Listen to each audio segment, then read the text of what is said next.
Billy. Come to me, my boy. Now, what's on your mind, Billy? Father, how was I born?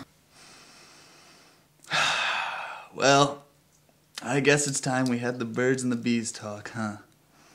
All right. You see, Billy, there are two types of things in this world, birds and bees.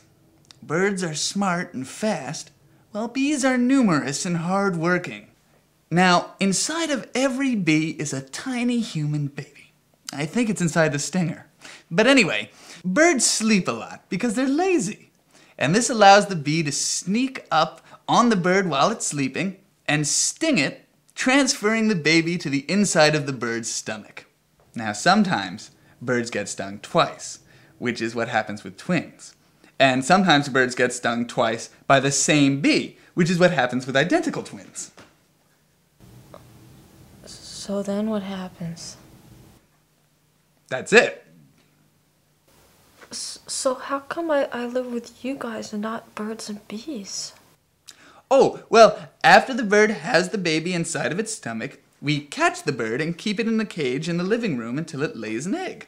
Then the mother, your mother, eats the egg, transferring the baby into her stomach. Then the baby begins to grow until it gets so large that it bursts out of the mother's stomach. So I came out of Mom's stomach? No. You see, your mother has a vagina, which is like the inverse of your penis. And like your penis, it's used for urinating and sexual intercourse. It's a canal of sorts that connects the outside of the world to the inside of Mom. And once the baby gets to a certain size, it's forced through the uterus, tears through the vagina, and bursts out into the world. And that's where babies come from. Oh, gross! Why, of course it is, Billy. Well, we have it on tape. Let's take a look. Oh, it's just streaming out. It was a beautiful birth.